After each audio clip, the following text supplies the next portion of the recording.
Let's go. What's going on, beautiful people? Episode 33, Thyroid Health. Let me make sure I get my notes ready for y'all. This is actually going to be a pretty good one. So, thyroid reset, balance, and energy. And a lot of the themes for this podcast definitely helps with balance, helps with energy, helps with focus. This is a whole health approach. And I just want you to be clear on that. This is a whole health approach. We are prevention and maintenance. Let's get right into it. So what you can expect from this particular episode. So the thyroid is a butterfly-shaped gland in your neck, small enough to go unnoticed, yet powerful enough to influence almost every function in your body.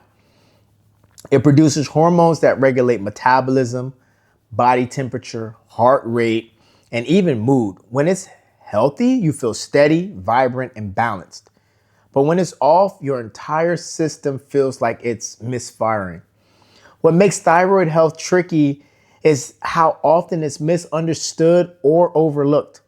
According to the American Thyroid Association, more than 20 million Americans have some form of thyroid disorder, but up to 60% of them don't even know it. Why? Because the symptoms can mimic everyday issues like fatigue, stress, or just changes in your weight. That's why today we're unpacking thyroid health in a way that's practical, holistic, and empowering. We'll cover the red flags that signal your thyroid might be struggling, the MicroHabits that keep it supported, and the superfoods that feed what it needs. And because you know me by now if you've been watching these episodes, I'm also calling out the myths, or at least one myth, like why iodine isn't the magic fix for thyroid health, and why stress management might matter more than just finding another supplement for thyroid health. This is an episode that's near and dear to me because I have some friends who deal with thyroid issue, either hypo or hyper, and it's disheartening because I don't think there's the right information out there. There's not the right support. There are not the right answers given to these amazing people. And they suffer with weight regulation. They suffer with lack of energy. They suffer with mood. And I want to say it's not fair. It's not fair because they don't have, in the most cases, the right support. They don't have a trusted provider to get them the right support. It's usually medication right away instead of looking at lifestyle. Again, this is not to cure. I'm not here to cure, treat, or diagnose anything that's happening with your thyroid health. My platform is all about prevention and maintenance. So we want to talk from a scope of strategy, tools, and getting you to a point where you know what to do in order to find thyroid issues or signals, and what you can do naturally, holistically, and organically to improve your chances of having better thyroid health. I'm a naturopath. I'm a nutritionist. I'm a personal trainer and also a behavior change specialist. So I take a pride in my disciplines on making sure that you are empowered with having a better understanding of overall what is thyroid, what do they do. That's every episode we talk about. What is the function of that health focus so you can know how it's supposed to act.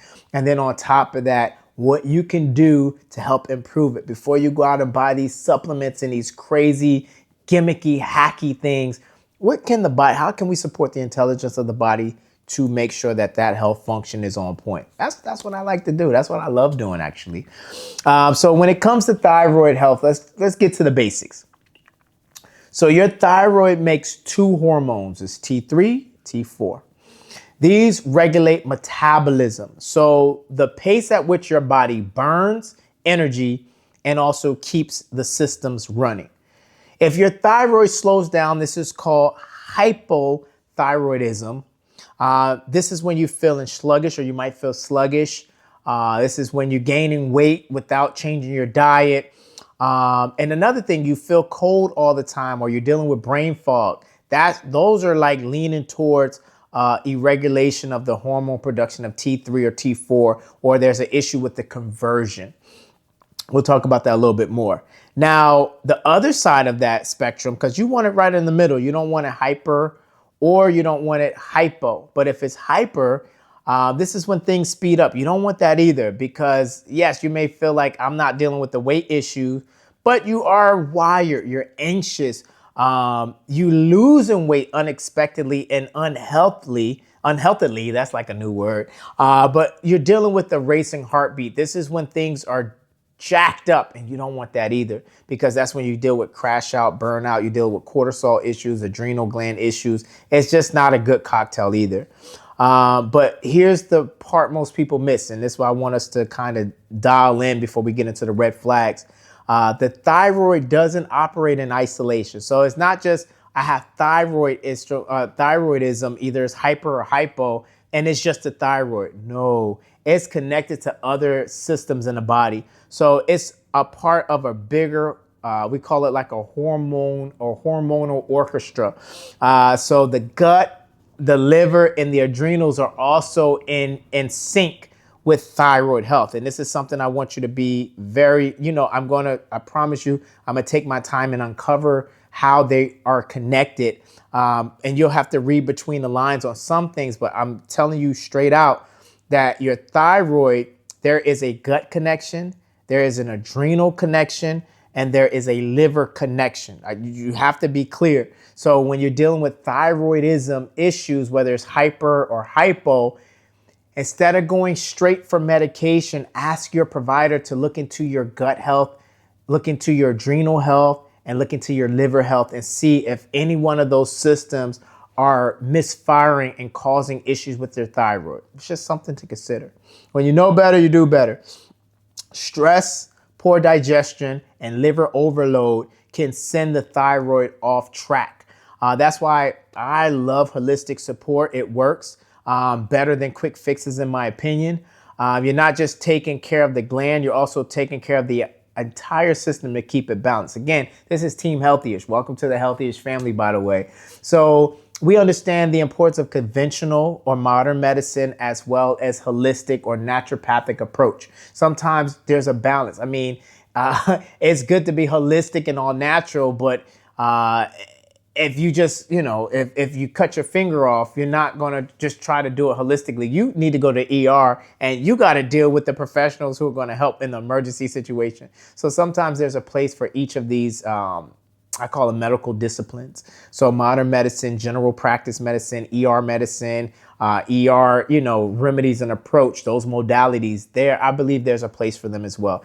Also, with us being prevention and maintenance, I really lean heavy on holistic, naturopathic, that kind of approach because it's whole health approach. You're not just worrying about symptoms or you're not just worrying about one system. So red flags that we covered earlier this week.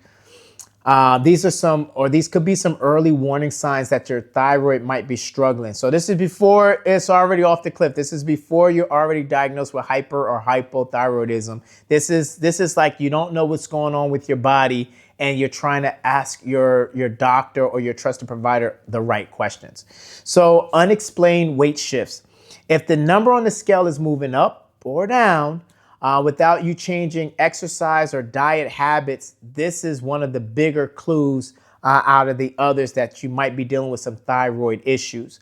The thyroid hormone is like pretty much a thermostat for your metabolism. So this is a great indicator that something might be off. Number 2, energy roller coaster. This is a good one because if you're wired at night but drained all day, there's a reverse in your cortisol, but also in your hormonal imbalance.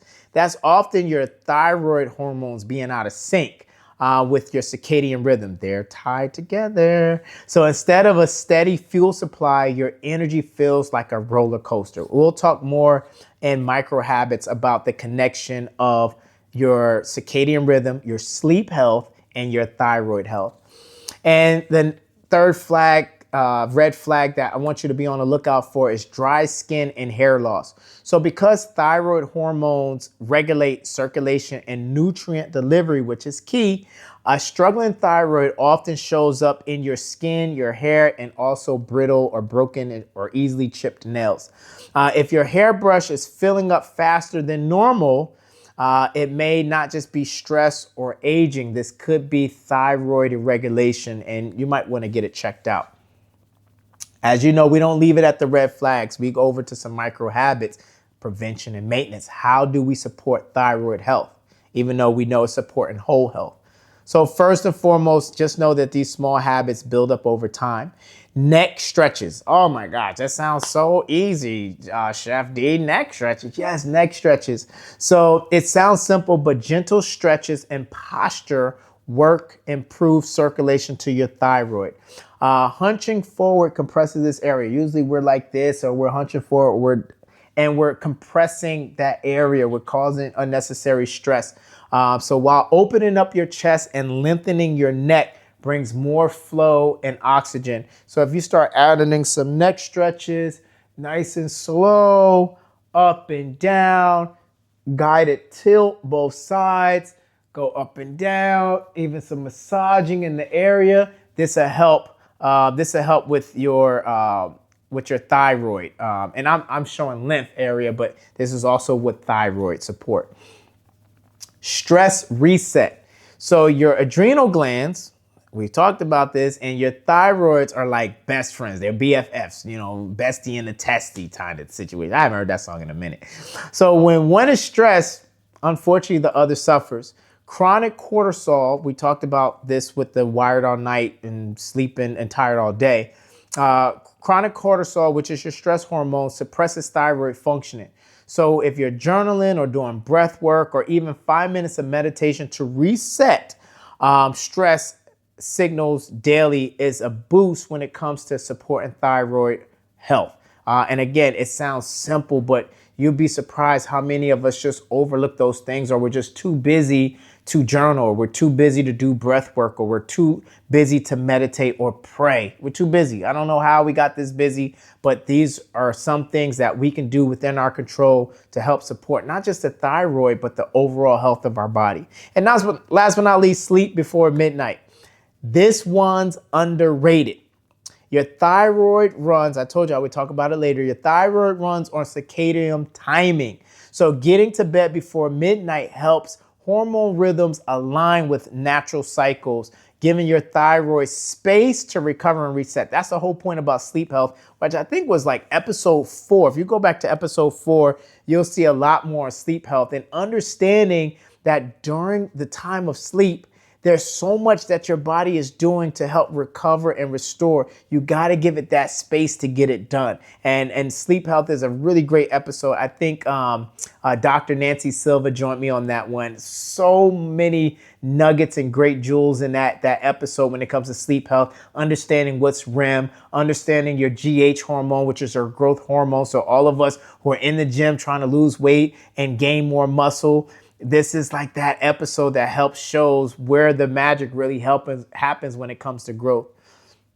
Superfoods. Let's have some fun. Superfoods. So these are superfoods for thyroid strength. And again, I'm not telling you these will work. I'm telling you that these have been known to work based on science, evidence, and other people's lives and stories about improving their thyroid health. Sometimes you get these superfoods, and I think people, I always say they're over the cliff, meaning that they've been diagnosed with a condition or disease or illness, and then they believe that the superfoods that I'm mentioning will cure it or treat it. I'm not saying that. I'm saying that these superfoods are good for maintenance and prevention, but even if you did go over the cliff and you are diagnosed with something, I'm saying take these foods to your trusted provider, to a dietitian, to somebody and say, hey, will these help improve my symptoms? Will these help reverse the curse in a sense and help me get on track, and see what they say. Because you bringing this stuff to them shows that you really are interested in your health. Sometimes we go to our doctor's appointments or we go to the specialist and we haven't done any work. And not arrogantly that we went on WebMD and we went on ChatGPT and now we're going to the doctor trying to tell them about their job. No, it's good to come with questions because it shows that you did work. You're not coming with solutions. You're not coming with answers, because if that's the case, you didn't need the doctor. You're coming with questions, even though you may have some answers, even though you may have some solutions. You want to hear out the trusted physician's workup and hear what they're saying, and then you add that to what you've learned and what you research. That's how you go about it. That's good doctor office etiquette. Here's some superfoods. I think you might like these. Brazil nuts. Brazil nuts. Just 3 to 4 Brazil nuts will help you with the selenium punch. And this is critical for converting T4 into the active T3 hormone that our body needs or uses. It's one of the simplest food hacks you'll pretty much find instead of just going straight for medication or prescription. Another one, seaweed. Some people love it. Some people absolutely hate it. But let me tell you why seaweed like nori or kelp helps, because they provide iodine. And it's a gentle, more food-based form. Unlike supplements, your body absorbs and regulates these more natural forms better. And last but not least, pumpkin seeds. So I love pumpkin seeds. They are a rich source of zinc, which is essential for thyroid hormone production. So sprinkling them on salad, oatmeal, or even blending them in your smoothie is pretty good and easy. Just easy to get a dose in because you won't really taste them. They'll be blended in with everything and they'll add to your thyroid health. As always, I'd like to give you guys some naturopathic and holistic insights. So let's zoom out to a really bigger picture when it comes to thyroid health. So I told you earlier that there's a connection. I told you who their friends are. You know, there's a little clique, there's a little group. There's a gut thyroid connection that you wouldn't believe. About 20% of thyroid hormone conversion happens in your gut. So poor gut health means poor thyroid activation. That's why I'm big on probiotics, fiber, and even prebiotic foods like garlic and onions all can help when you're supporting your gut health. And this is why, and this was episode 3. Shout out to Dr. Dawson. Really great. This was a life-changing episode for me because I've dealt with Dr. Dawson, you know, just in my personal healthcare life. But being able to show up on this platform to talk to you all and share about gut health, and him sharing a lot of what he knows, it's like everything starts here and it webs out for all of the other health functions. So if you get a chance, go check out episode 3 of this podcast, and you will be blessed. You will be informed, and you will get some value added to your life about the importance of gut connection with these other health systems. But again, the gut, I love sauerkraut. I do that every couple of days. I just take 1 or 2 forkfuls of just sauerkraut and just let it do what it do. I love sourdough bread. I love my yogurt, even though, you know, I don't do the dairy yogurt. I like my other versions of cashew and these other with the, you know, live cultures in it. And I add it to my smoothie, and it really is a game changer when it comes to my gut. I feel like my gut really can handle just about anything. And I believe, you know, thanks to Dr. Dawson and just a lot of research and a lot of just knowing better, doing better kind of stuff. Now understanding that, wow, me supporting my gut indirectly, but also directly has been supporting my thyroid health. The liver, remember I mentioned this in the opening monologue, the liver. So your liver processes and activates thyroid hormones. If it's overburdened, hear me guys, with sugar, alcohol, or toxins, this can come from smoking, vaping. This can come from ultra processed foods. This can come from dyes and just garbage. Let me just say garbage. It comes from garbage. Your thyroid will feel the impact. Support it with hydration, leafy greens, and herbs like dandelion root tea, which is, that's another one of my favorites. It is gross. I'm going to be honest with you guys. It is disgusting. I hate the taste of just dandelion tea. Blech. However, I still know it's good for me, so I ain't gonna drink it all the time, but I am gonna have to doctor it up, usually with some lemon or some honey or some agave. Put some cinnamon, or I put a star anise in it, or some cloves, and I give it like a little autumn spice to it, and it really helps a lot more. It's still like, but it still helps, and I know it's really doing some wonders for the body. And last but not least, another naturopathic and holistic insight that you can use is better for stress connection is understanding the link between unmanaged stress and thyroid health. So chronic stress isn't just mental. We always think it's just a mental thing. It's not. It physically downshifts your thyroid output. So stress management is one of the most underrated treatments for thyroid health. You hear me talk about this over and over again on this platform about managing your stress and how unmanaged stress, it really takes a toll on a lot of your health functions, and thyroid is no different. It takes a beating. But here's some things. I'm gonna give you some healthy-ish lifestyle hacks that you can just start implementing. You heard some MicroHabits. You also heard some superfoods. I'm gonna sprinkle some more in there. I'm gonna share a myth that I want you guys to know about, because I don't want you to believe the hype and fall into it when it comes to your thyroid health. And we'll get out of here. I'll let you get back to whatever amazing thing you were doing. Thank you for sharing your time with me, by the way. Check me out on Wednesdays. I do a live Wellness Wednesday nightcap where I go deeper, not so much on this particular health focus, but anything that's pretty much trending when it comes to health, nutrition, or wellness. I call out BS. I call out the gimmicks.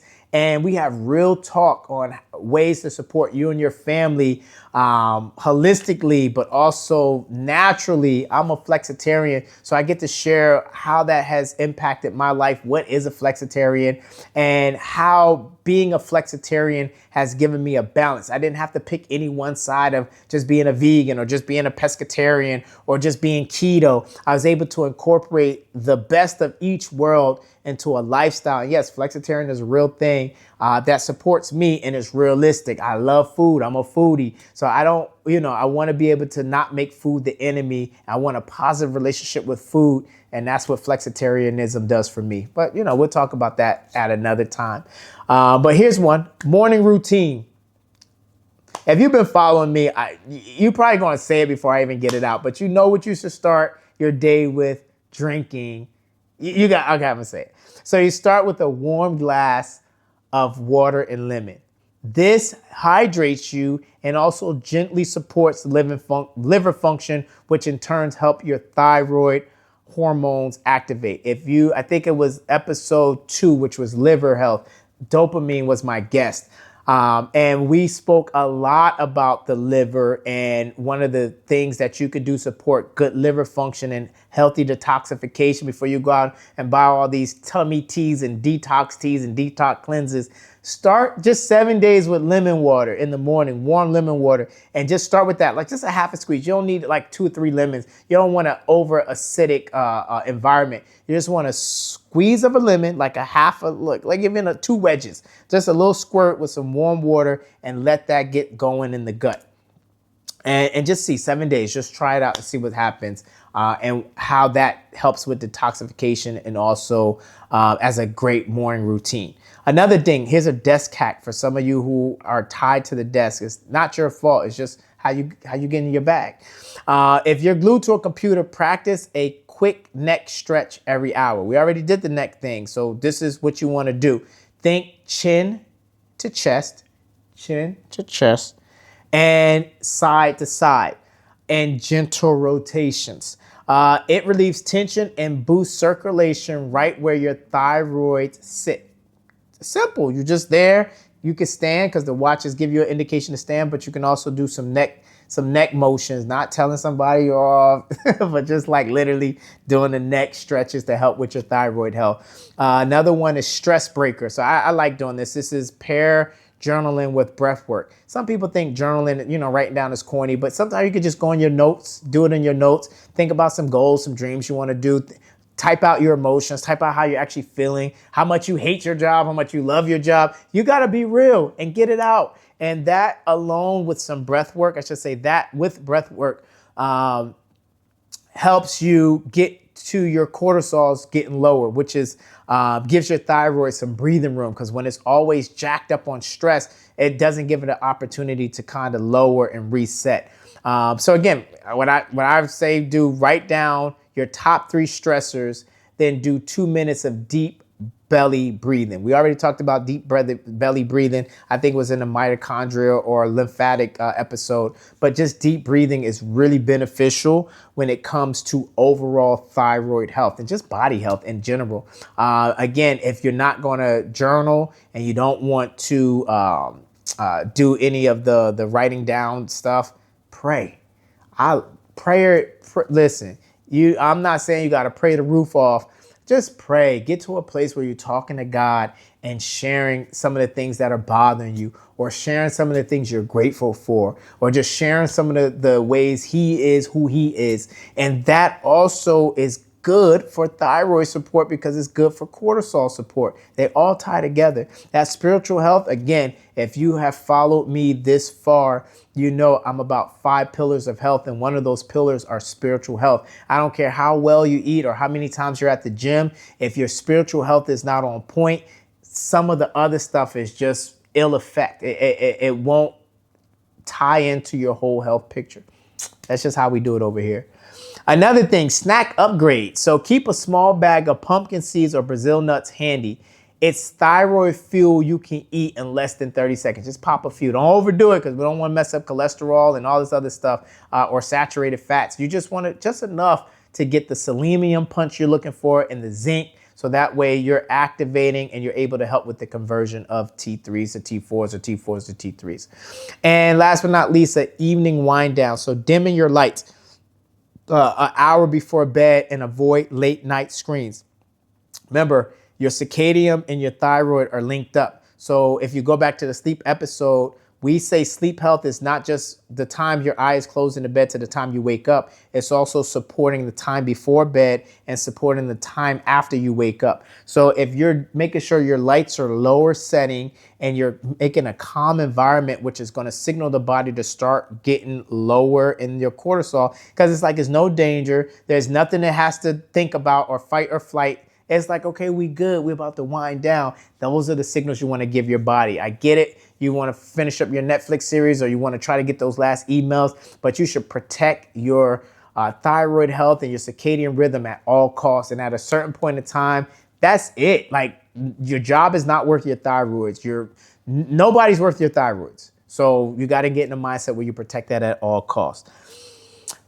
Here's a myth. Let's clear up this myth. So the myth is iodine supplements fix everything when it comes to thyroid health. No, that's cap. So the truth is, while iodine is necessary for thyroid hormone production, too much can actually make thyroid issues worse. Instead of loading up on a iodine supplement, focus on balanced food-based sources like seaweed or even seafood, shrimp. That's actually a really good one when it comes to regulating. But obviously check with it. If you have a good trusted dietitian, check with them. Some people have allergies and other things. So you want to find how you can get those sources, of iodine naturally without turning to a supplement. And if it is a supplement, make sure you're working with a professional who can help you with the right supplement, so there's a proper bioavailability in it, so you're not just wasting your money on empty supplements. That's pretty much it. Listen, the thyroid may be small, but its influence is massive. If you've been struggling with energy, mood, or unexplained body changes, don't ignore these signs. Support it daily with MicroHabits, feed it with the right superfoods, and look at your body as one connected system, not just as a single gland. Because remember, health is wealth, and I'm just here to make sure you're getting paid. Until next time, yum on. I really appreciate you guys. Love you all. See you on the next episode. Brain health. Oh, it's going to be good.